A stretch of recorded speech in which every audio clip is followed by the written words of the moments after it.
Right, last session of the day. I'm Wayne Campbell, and this is Andy Wright. We're going to talk about AI payments, but before anyone's eyes glaze over, this is not a session about the future. It's about what's real, what's practical, and what is available now. So here's an opening thought for you all. Every business that processes payments, whether that's card, direct debit, open banking, whatever, is already generating an enormous amount of data, transaction patterns, decline rates, customer behavior, cost profiles. It's all there. The problem is almost nobody uses it. This data gets created, it sits in reports and nobody reads it, or it's locked inside separate systems that don't talk to each other. And then people make decisions about their payment operations based on habit, instinct, whatever the last crisis was, or possibly what they've seen on the news last week. AI in payments isn't about some sci-fi transformation. It's not about robots. It's about using data you already create to make better decisions. And that's it. That literally is the whole premise. Andy. Well, essentially, yeah, without any sort of data analyst in your infrastructure, it's trying to get that data, and it can be in masses of data as well. It's understanding that and distributing that across what's your decline rates, what's your payment optimization, where are your gaps, and just making sure that you can understand that through meaningful data. I mean, between me and you, Andy, we spend a lot of time looking at how businesses actually use payment data. We sit down with payment managers, finance directors, ops teams, and the honest answer is most don't use it at all. Not because they don't want to, but because they can't. It's too hard to get out. It's in too many places and there's no time in the day. I mean, here's what it costs them if I just bring this up.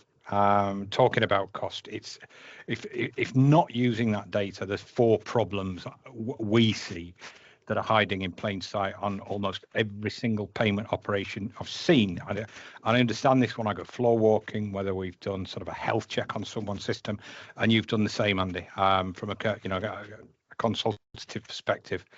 The first one, manual reconciliation. I know this doesn't sound glamorous, but bear with me, because it's where the real money and real time just disappear. You take thousands of payments a week. Reconciliation takes a few hours, fine. That's manageable. You don't see it as a problem. You take 10,000, it takes a few days. It's a significant chunk of someone's week. But you take 100,000 and you're not solving a process problem anymore. You're hiring a headcount specifically to do that matching work. It becomes a department. It scales with volume. Every new payment creates more matching work. And the work itself is repetitive, error prone. The people doing it are usually not happy with the job, but they are the most experienced finance staff. I mean, their time could be better spent elsewhere. And they're the ones that understand the edge cases who can spot a £47.50 payment that should have been 475. Those are exactly the people who should be doing more strategically with their time. Now multiply that if you're running direct debits through one provider, cards through another, open banking through a third.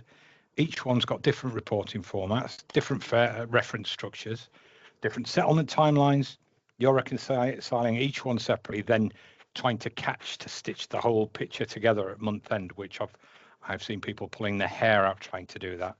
I sat with the finance team recently, a mid-sized housing association, maybe 20,000 transactions a month, with 2 full-time people doing nothing but reconciliation. Their month-end close was 8 working days, 8 days before they could tell what their actual cash position was. That's not a technology failure, it's a data problem. And the matching logic isn't complicated, it's just that nobody's applying intelligence to it. And you look at the industry research, and this is based on finance teams and feedback, they're spending 30% of the time on reconciliation. AI matching can reduce that off the bat by a base of 75%, and that's not a future promise. That's what the tools do today without core configuration. Second, fraud detection. I want to be specific about this. I'm not talking about the card scheme fraud rules. I'm talking about the gap between the scheme catch, what the scheme catch is, and what hits you as a merchant, as an organization. Right?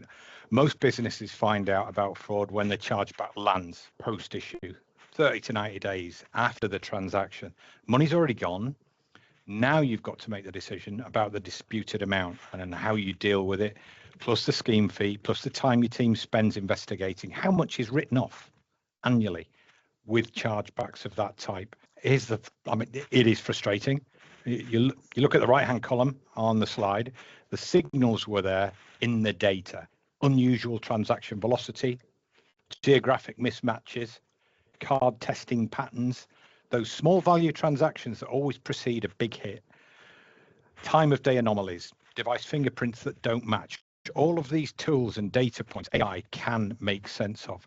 Your payment system saw all of that information at the point of the transaction, but nobody was looking at it in real time. It went into a log file somewhere and became visible only in hindsight. Hindsight's great. It really, really is. Data was there. The intelligence wasn't applied to it. Third problem, Andy. I'll bring you in a second. Sorry, I know I'm waffling on, but this is important. I'll put this really simply. Ask most payment managers 3 questions. What's your true cost per transaction by payment method? Not the headline rate, the actual cost, including the interchange scheme fees, gateway fees, failed payment costs, which customer segments have the highest decline rates and why. And if you shifted 10% of your card volume to pay by bank, what would that actually save you? And I know this interests you, Andy, because you've done a whole heap of analysis on pay by bank. The honest answer is most people, I don't know. I'll need to pull some reports and get back to you. And usually that's asking a whole heap of people and then not getting to the end of the story. It's not a criticism of those people. It's a symptom of the problem. The data exists, but it's spread across different systems, different providers, different reporting formats. Surfing it requires manual effort that nobody's got the time in the middle of the day job to do. So what happens? Decisions about pricing, payment method mix, and volume steering happen on instinct, on what your gut feel about your payment service provider or your solution. An instinct is expensive when you're processing millions of pounds in transactions. Fourth one. This one's probably it represents the biggest missed opportunity. It's customer behavior. The people we want those customers, but they're usually the bane of our lives as well. When do your customers pay? How do they prefer to pay? Which payment method correlate with a repeat purchase? Which one correlates with churn? The data's sitting right there in your transaction history. Once again, no one's looking at it. When you're looking at these questions, which method has the highest completion rate for first-time customers? We had a session earlier on today where Andy looked at this with digital payment wallets, Apple Pay, Google Pay. Do DD customers have higher lifetime value than card payers? That tells you where to steer enrollment or recurring payments. What day and time do your highest value transactions happen? That tells you when your system uptime is absolutely critical. Which method was the lowest failure rate for renewals? That tells you how to reduce involuntary churn. Every one of those questions is answerable from the data you're already generating, but nobody's asking them because the data isn't surfaced in a way that makes it easy. It's buried in transaction logs and batch files. Right, so that's sort of the hurt. The cost of flying blind as such. 4 problems that are costing you money, costing you time, and costing you insight every single day.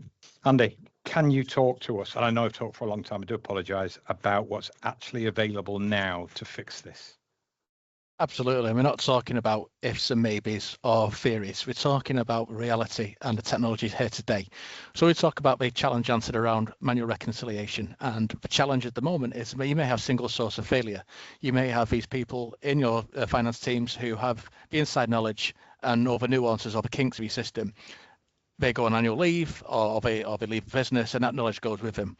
Whereas AI can actually do that manual reconciliation. So we're not talking about maybe, Excel wizardry. We're talking about running 2 reports and having a meaningful data available to you very, very easily through AI and through meaningful dashboards. We'll move on to dashboards a little bit later in this conversation. When we look at reactive fraud detection, so we're talking after the fact, we're talking reactive, whereas AI can take your payment data, which is already readily available. It can take that data and actually make recommendations. So we can see that someone's tried a payment maybe 5 times in 10 minutes. That can trigger a fraud rule and actually prevent that from going forward. So we're no longer talking about chargebacks after the fact. We're talking about being blocked through your gateway before it's happened. We're then talking about maybe someone's IP location being different from their geolocation or their card issuer being different from their country location. And that raises questions. Fraud tools through AI recommendations, actually put blocks on that and stop it before it becomes an event. Then gut feel pricing decisions. So again, we're talking about data and meaningful data and turn that into analytics. So where is your payment distribution? Are you predominantly taking direct debits? Are you seeing a lot of direct debits fail basically on repeat patterns? Can we maybe look at alternative methods of payments, maybe through payment links, pay by bank as a payment link or as a one-time payment? Where does the priority list on your checkout go based on your revenue and your revenue streams, and how often are those payments being taken? So where's your payment distribution? And then no visibility on customer behavior, because again, the data is there. What are they purchasing? How often are they making those purchases? What are your higher value goods? All of that data is available. But again, because AI can bring this into meaningful dashboards, it gives you the data readily available, easy to understand, and a flick of a switch, rather than having to mine through data or employing a data analyst as a result of that. Wow, super insightful. I mean, honestly, you just flicked through my entire slide deck.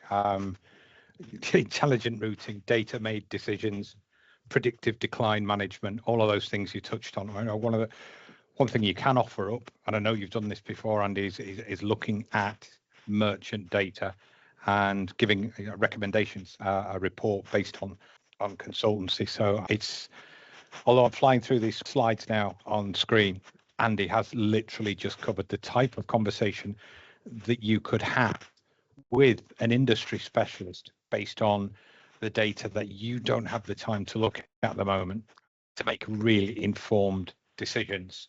You don't need to be a data scientist because we've got Andy. Here's the message, and it's the one I want to land. None of this requires you to be a genius, a rocket scientist, or a data scientist. You don't need machine learning teams. You don't need to build dashboards. You don't need to hire analysts.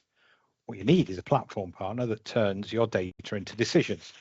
The intelligence lives in the platform. Your job is to make the decisions, to act on the insights and what's best for your business. It's really exciting times in the payment industry when you look at the data that's available that has been ignored for decades. What I'd like to offer, and this is the practical next step, is we can run a data-driven payments review, 30 minutes, using your real transaction profile, not a generic demo, not a slide deck, with someone else's numbers, your data.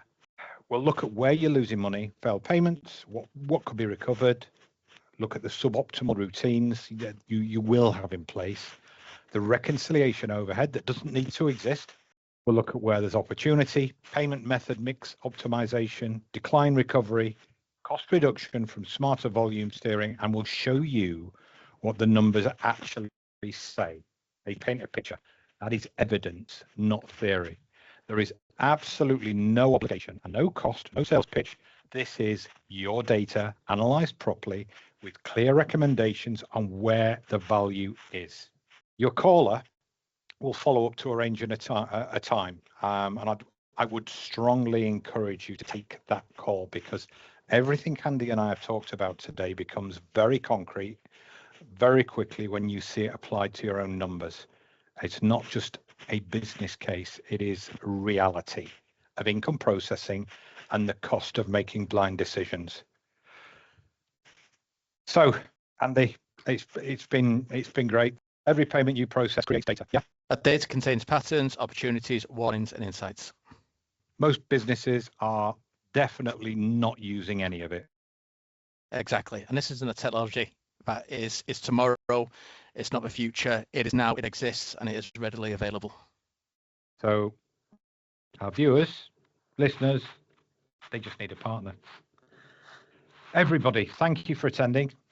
We've got time for a couple of questions. If anybody's got any, which is absolutely fine, we can see them coming in on the chat panel. We will follow those up within our Q&A team's comms and messaging system.